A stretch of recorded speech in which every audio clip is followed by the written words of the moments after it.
about one of the most common neurodevelopmental disorders, ADHD.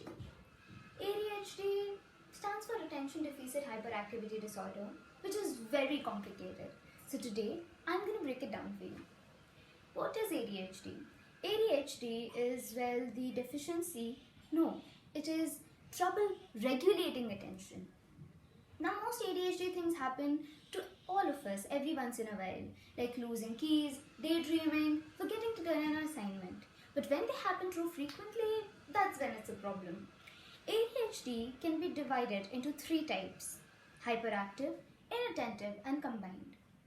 Now, ADHD, contrary to the name, there is no deficiency of attention, just trouble regulating it because of the executive systems of the brain.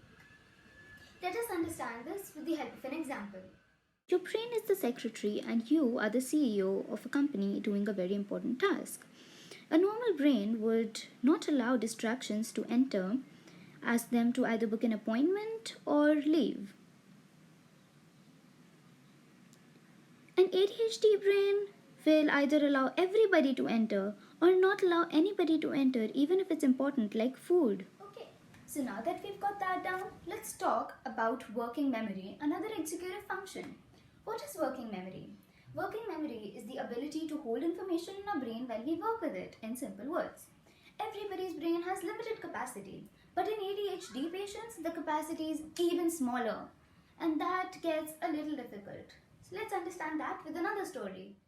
An ADHD brain is like a whiteboard but with a very large font. Everything needs to be written down immediately, but when new information is to be added, previous information has to be removed. Now that we've got that, let us help understand and touch another aspect of ADHD. ADHD patients not only have trouble regulating their attention, but also their emotions. What may be a fun pat on the back for us is a very different aspect for them. Let us understand this with another example. This is how emotional dysregulation works. Say the ADHD brain is on the beach and has a very bad sunburn. A fun slap on the back would mean a lot of pain. Now that we've got it all down, let's talk about a fun fact. Albert Einstein and a lot of more great scientists and masterminds had ADHD. Before we judge ADHD patients, we must remember that they do not forget or, make mistakes. It's not their fault. What actually happens is that their brains develop a lot differently from the neurotypical brain, and hence they think differently.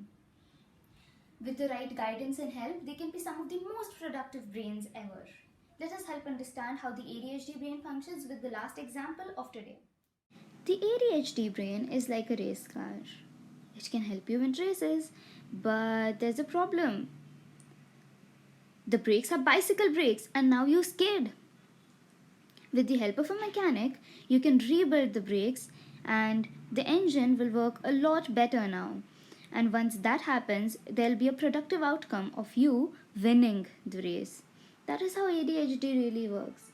Once you try to get treated with the right guidance and help, you can be very productive. Thank you.